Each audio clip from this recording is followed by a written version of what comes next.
Hello everyone, today topic is inner transition element F block elements. आज हम बात करेंगे एफ ब्लॉक एलिमेंट्स की बात करेंगे। हम डी ब्लॉक को पूरा कर चुके हैं। अब एफ ब्लॉक है, इसी का इनर ट्रांजिशन एलिमेंट्स इसलिए बोला जाता है क्योंकि ये ट्रांजिशन एलिमेंट से बाहर को रखे गए थे। मैंने आपको बताया था 58 to 71 और 89 to 103 इनकी जो सीरीज है उस सीरीज में इनको अलग रखा गया था क्योंकि ये कोई रेयर अर्थ हैं इसमें और कोई आपके रेडियो एक्टिव एलिमेंट्स हैं, तो उनको अलग सीरीज में रखा गया था। तो होता क्या है एफ ब्लॉक एलिमेंट्स का मतलब, पहले इसको समझते हैं। देखिए एफ ब्लॉक मतलब है क्या? The element in which the last electron इंटर्स the F orbital. इसमें क्या करता है कि जो लास्ट इलेक्ट्रॉन होता है इसे वहां डी ब्लॉक में एंटर करता था। यहाँ कहाँ एंटर करता है लास्ट इलेक्ट्रॉन? वो लास्ट इलेक्ट्रॉन एंटर करता है एफ ब्लॉक में। तो इसका इलेक्ट्रॉनिक कन्फिगरेशन होता है n-2 f 1 to 14 n-1 D 0 to 1 and ns2। इसका जो इलेक्ट्रॉनिक कन्फिगरेशन होता है, इलेक्ट्रॉनिक कन्फिगरेशन इसका ये होता है। n-2 का मतलब समझ रहे होंगे ना मैं क्या कह रहा हूँ आपसे। जैसे यहाँ हम ग्रुप की अगर बात करें, वहां अगर आपने देखा ग्रुप में तो देखा D 1 से कम से स्टार्ट होता है। अगर वहाँ 4s होगा तो वो 3D में स्टार्ट होता है। तो ये और यहाँ पर आपको कितना यहाँ पर को और अंतर मिलेगा, यहाँ पर को आपको 2 का अंतर और मिलेगा। बात समझ में आया ना? तो यहाँ पर ये n-2 से स्टार्ट होती है सीरीज, ठीक है ना। अगर वहां पर अगर आप वहाँ 5s की बात करें तो वहाँ पर 5-2 कर देंगे तो यहाँ से 3 से स्टार्ट हो गया 6। तो ये बात समझना कि n-2 ये n-1 से निकलता था तो ये कहाँ से निकलता है n-2, ठीक है। तो यहाँ पर को इन्हें एफ ब्लॉक इसलिए बुलाया गया है क्योंकि जो लास्ट इलेक्ट्रॉन होता है वो कहाँ एंटर करता है? एफ ब्लॉक में क्या करता है? एंटर करता है, ठीक।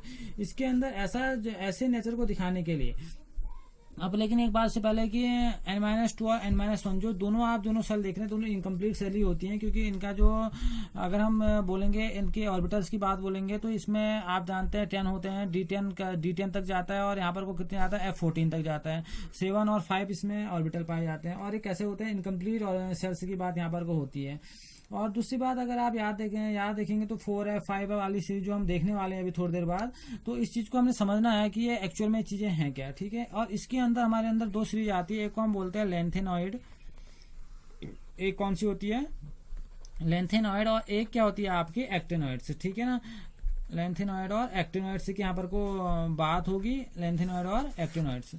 ये दोनों ही एफ ब्लॉक के एलिमेंट्स होते हैं। अब लेंथेनॉइड क्या है पहले इसको समझ लेते हैं। The element in which the last electron enters one of the 4f orbitals are called 4f block elements. इन्हें क्या बोला जाता है? इन्हें जो लेंथेनॉइड होता है इन्हें बोला जाता है 4f ब्लॉक एलिमेंट्स। क्या बोला जाता है? 4f ब्लॉक एलिमेंट्स ही बोला जाता है क्योंकि इसमें जो लास्ट इलेक्ट्रॉन एंटर करता है वो 4 सबसेल में एंटर करता है, ठीक है ना। और इसे बोला जाता है फर्स्ट इनर ट्रांजिशन सीरीज बोला जाता है। और इसे इसका दूसरा नाम है लेंथेनॉइड से। लेंथेनॉइड इस वजह से क्योंकि ये लेंथेनम के बाद आते हैं, ठीक है ना।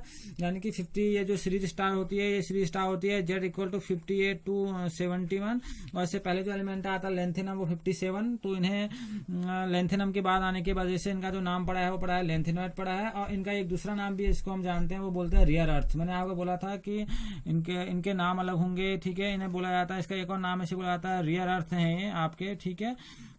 तो लेंथेनॉइड क्या है? जो लेंथेनॉइड की सीरीज होती है आपकी 4f की सीरीज होती है, ठीक है ना। और इसमें लास्ट इलेक्ट्रॉन 4f सब सेल में क्या करता है? 4f ऑर्बिटल में आपका एंटर करता है।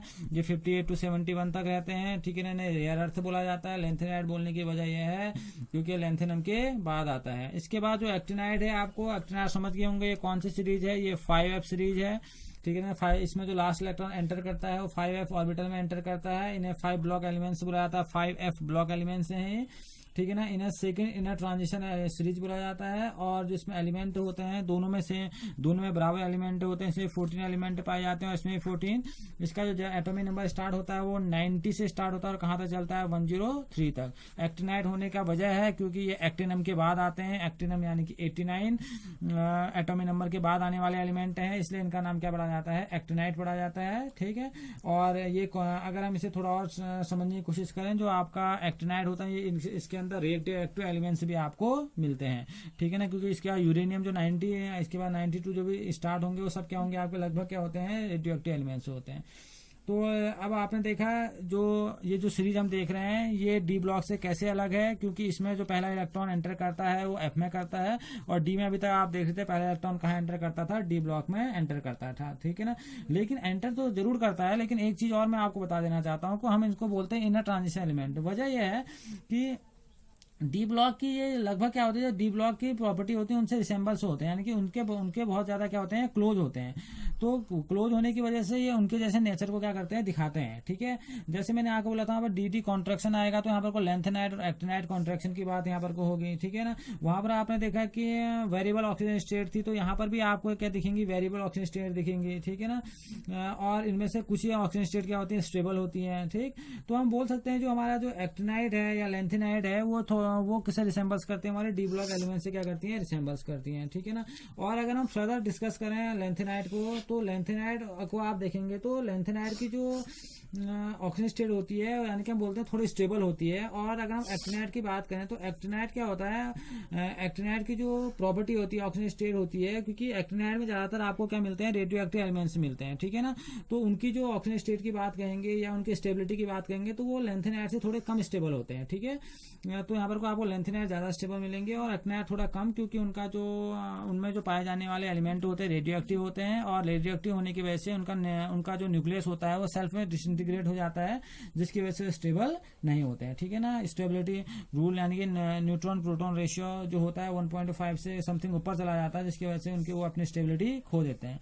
ये तो जनरल इनका इंट्रोडक्शन था लेंथेनाइट और एक्टिनाइट्स का। अब हम समझते हैं कि लेंथेनाइट और एक्टिनाइट्स की कुछ प्रॉपर्टी, यानी कि इनके बारे में बात करते हैं कि लेंथेनाइट क्या है और एक्टिनाइट आपके क्या होते हैं। ठीक है ना, तो इनकी कुछ कैरेक्टरिस्टिक्स की बात यहाँ पर को होगी कि लेंथेनाइट मतलब क्या है, एक्टिनाइट क्या है।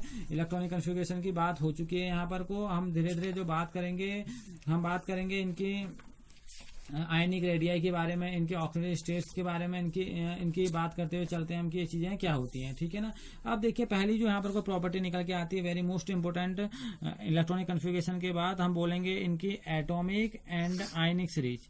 एटॉमिक और आयनिक सीरीज की मैं इनकी बात करना चाह रहा हूँ आपको। सीरीज यानी कि इनकी साइज की ही बात यहाँ पर वो करेंगे हम दोनों की। देखिए होता क्या है कि the overall decrease in atomic and ionic radii from lanthanum to lutetium. इसमें होता क्या है कि अगर आप देखेंगे बहुत बार हम कहते हैं लेंथेनम यानी कि 57 से हम इस सीरीज को ले लेते हैं। 57 से जब आप जाते हैं 71 तक, इस बात को समझना, लेंथेनाइट से बता रहा हूं मैं, जब आप 57 से 71 तक जाते हैं, लिया तो ये जाता है 58 से लिया जाता है, लेकिन जो आप देखेंगे इनकी जो एटॉमिक साइज और आयनिक साइज में, तो इनमें क्या आता है, इनमें ओवरऑल डिक्रीज आता है। ये ओवरऑल क्या होते हैं, डिक्रीज होते हैं। ठीक है ना, लेंथेनम से जब आप जाते हैं नीचे की ओर जाते हैं, लेकिन इसमें आपको कुछ प्रॉपर्टी इनके अलग मिलने वाली है। वहां पर को ये प्रॉपर्टी क्या होता है कि एक यूनिक फीचर यहाँ पर को मिलेगा, इसे बुलाया जाता है लेंथेनाइट कॉन्ट्रैक्शन। होता क्या है, overall decrease in atomic and ionic radii from lanthanum to lutetium is a unique feature of the chemistry of lanthanoid. Chemistry of lanthanoid की अगर आप पढ़ेंगे तो आपको यूनिक प्रॉपर्टी मिलेगी कि आप जब लेंथेनम से जाते हैं, कहां तक जाते हैं आप, ल्यूटेरियम तक, यानी कि जब LA से पहुंचते हैं आप कहां तक, LU तक पहुंचते हैं, तो इनमें रेगुलर डिक्रीजमेंट आता है एटॉमिक और आयनिक रेडियाई में। और ये डिक्रीजमेंट जो आता है वो आता है आपके लेंथेनाइट कॉन्ट्रैक्शन की वजह से। ठीक है ना, अब यहाँ पर को बात निकल के आती है कि लेंथेनाइट कॉन्ट्रैक्शन क्या है। और दूसरी बात एक और समझना कि जब ये डिक्रीजमेंट आ रहा होता है तो ये आयनिक फॉर्म में होते हैं। इस बात को भी थोड़ा समझने की कोशिश करना कि ये चीजें होती क्या हैं। देखिए आयनिक फॉर्म कहने का क्या मतलब है, ये अपनी स्टेबिलिटी कौन सी फॉर्म में बनाए हुए रखते हैं, तो ये जो अपनी स्टेबिलिटी बनाए रखते हैं M+3 आयन में अपनी स्टेबिलिटी बनाए रखते हैं। यानी कि यहाँ पर को जो हम बात करेंगे +3 की बात करेंगे। ठीक है ना, तो अगर हम इनके फीचर की ओर आए, अगर हम इनके फीचर की ओर थोड़ा आगे बढ़े, तो आप ये देखेंगे अगर हम इनकी आयनिक रेडियाई की बात करें M+3 आयन्स के लिए, तो होता क्या है, अगर आप क्या कर रहे हैं, अगर आप एटॉमिक नंबर को इंक्रीज करें लेंथेनाइड में, ठीक है ना, there is a progressive decrease in the atomic and ionic radii. अगर आप देख रहे हैं यहाँ से एटॉमिक नंबर बढ़ रहा है, एटॉमिक नंबर बढ़ने के साथ इनकी क्या होनी चाहिए थी, आयनिक और एटॉमिक रेडियाई बढ़नी चाहिए थी, लेकिन वहां बढ़ने के बजाय ये डिक्रीज होती है। और डिक्रीज होती है ट्राइवैलेंट आयंस के लिए। किसके लिए डिक्रीज होती है, ट्राइवैलेंस आयन, यानी कि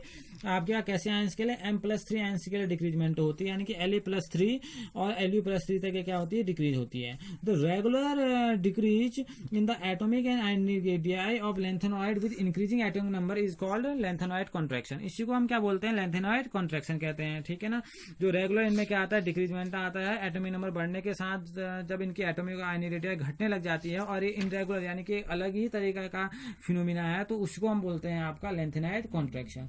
आप ये जानते हैं कि ऐसा होता क्यों है, लेंथेनाइड कॉन्ट्रैक्शन होने की वजह क्या है। ठीक है ना, अब हम जानते हैं इसके रीजन के बारे में। जब हम लेंथेनाइड कॉन्ट्रैक्शन का रीजन पढ़ेंगे कि रीजन में ऐसा क्यों होता है, कि इसमें ऐसा पाया क्यों जाता है। ओके।